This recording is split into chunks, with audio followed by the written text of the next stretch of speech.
what's up mga bossing? Welcome back sa ating YouTube channel. So, magkapalit tayo ng clutch lining dito sa XRM 125. Ayan. So, ayan mga boss, tinagalan na itong footrest. So, meron siyang 4 na tornilyo. Gamit lang kayo ng 12mm na na socket or llave. Ayan. So, 4 yan. Yan sa ilalim. So next natin tanggalin itong kanyang tambucho. Oh, cute. Sige na, cute. Tanggalin mo na. Ating 12.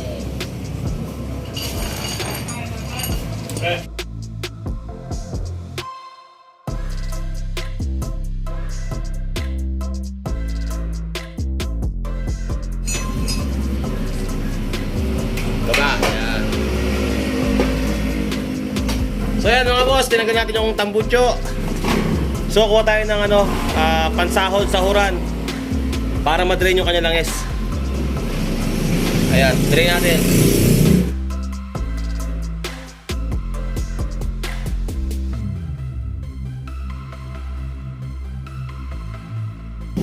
So itong kanyang kickstarter, tanggalin din natin. Gamit tayo ng 12mm na socket.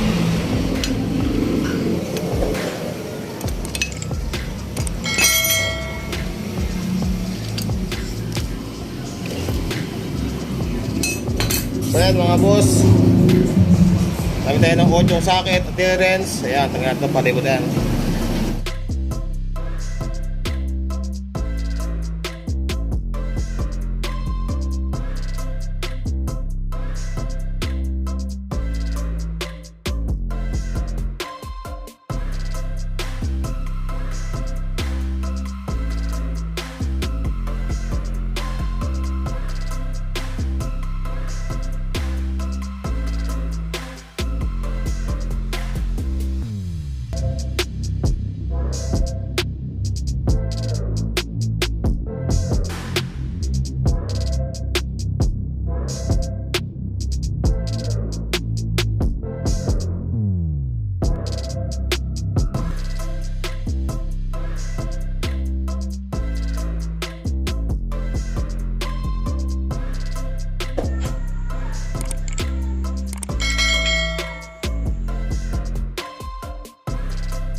So may lock yung kanyang castle nut.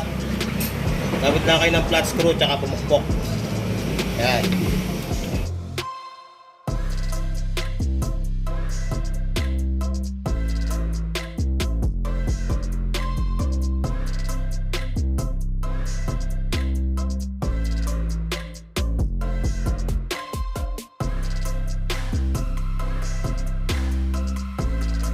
Tapos,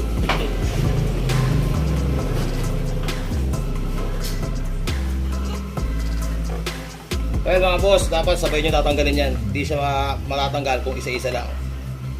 Sabay nyo na. Ito yung kanyang clutch housing.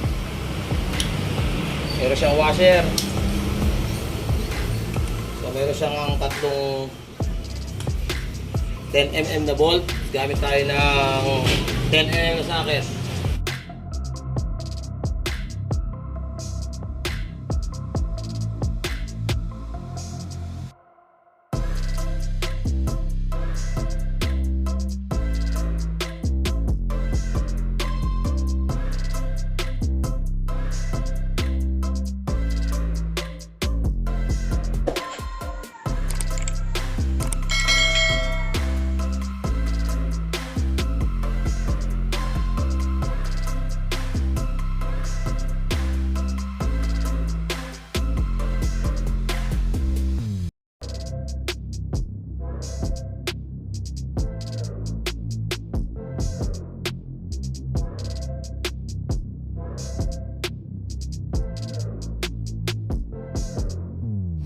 So ito mga boss, ito na yung kanyang bagong clutch lining. So hindi ko na pinakita yung brand. Ayan o.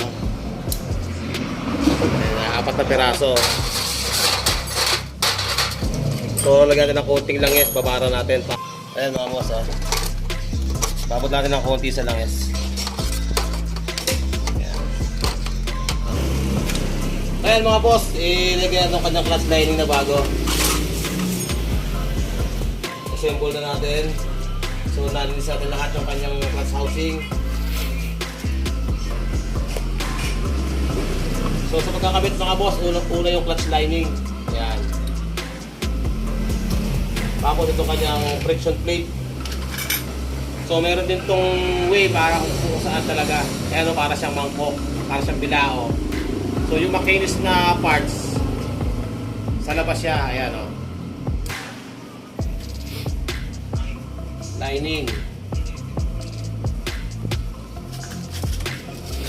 Blade. So ayan, makinis niya. Hindi nakakukul ng konti. Ayan.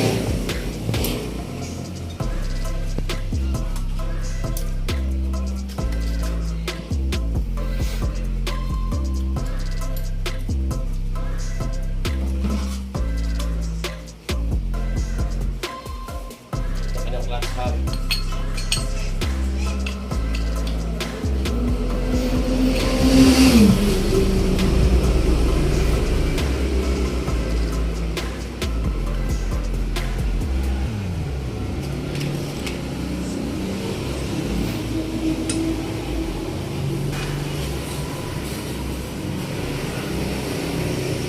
Ayan, dahan-dahan nyo lang.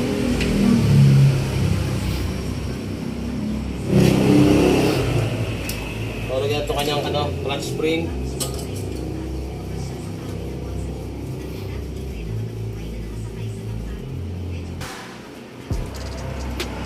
So hanapin nyo nito yung may thread, yung tatlong may thread. Yung itatapat yung pinaka-bolt niya.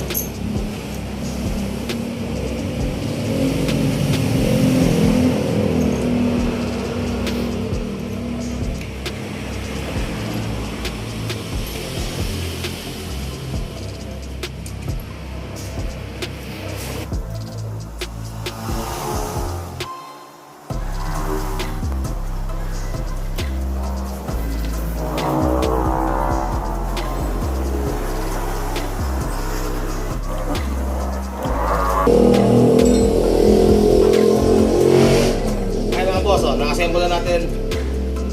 So pwede mo tanggalin ulit yan. Ayan, lagyan nyo na yung washer.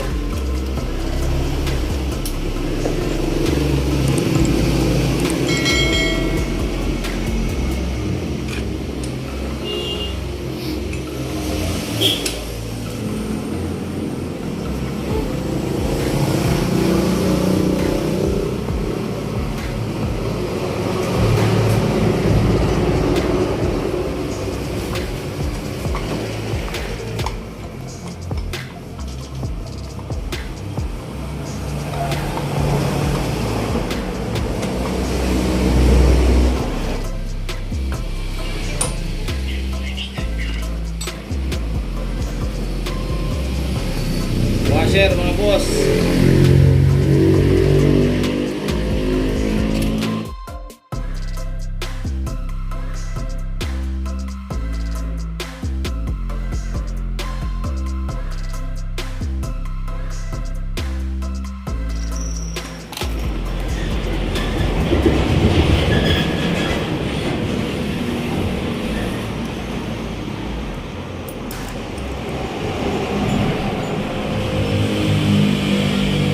Washer mga boss, meron siyang washer na lock.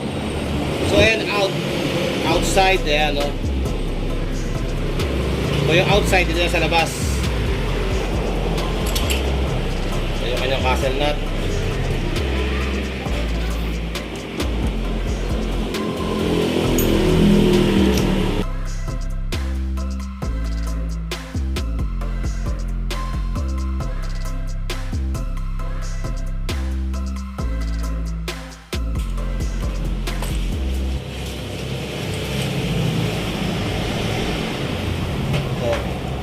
So, ibalik natin yung kanyang lock sa may castle nut.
Ayan, okay na, nakakabit na itong pinaka-cover niya. Dito tayo sa clutch bearing.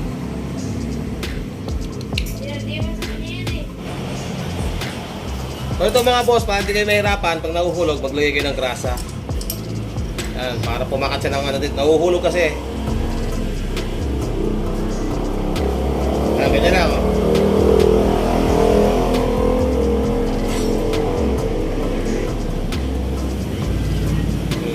Nahulog. Play. Ito, video mo to.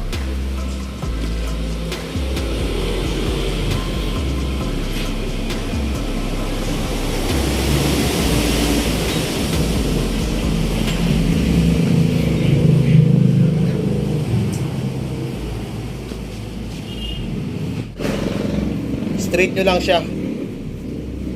Ayan, may straight lang siya. At dito.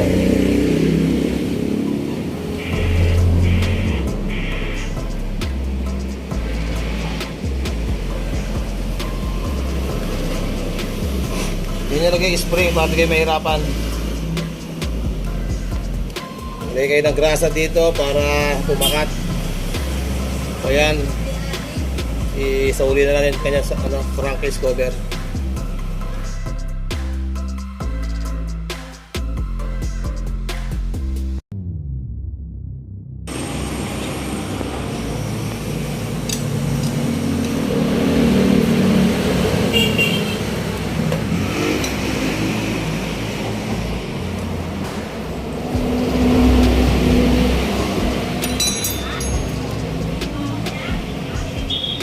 Ngayon mga boss, nalagyan ito kanyang cover. So naglagay muna tayo ng tatlong tornilyo. Kasi natin yung cambio kung pumapasok lahat.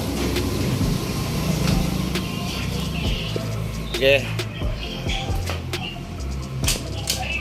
Isa, dalawa, ito, apat, neutral. So check natin mga bossing kung may clutch.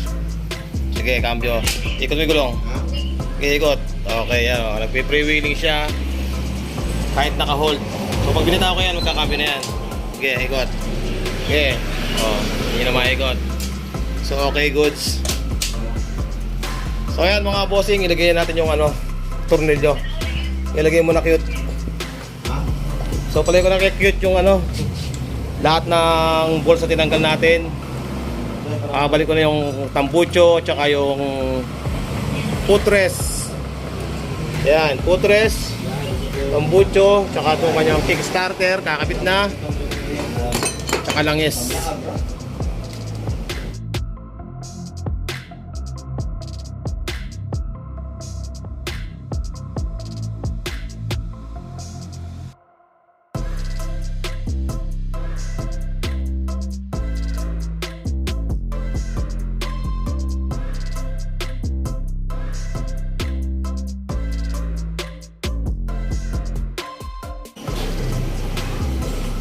Ayan si bossing o. Salamat po. Boss, thank you. So taga ba siya? San Fernando, Pampanga. Ayan. So ganun lang magpalit na clutch lining sa XRA 125. So maraming salamat sa pagsuporta mga bossing. Sa mga bago lang sa aking channel, huwag kalimutan mag-subscribe. Pakits na rin ang bell button para palagi kayong update sa mga video ang tulad nito.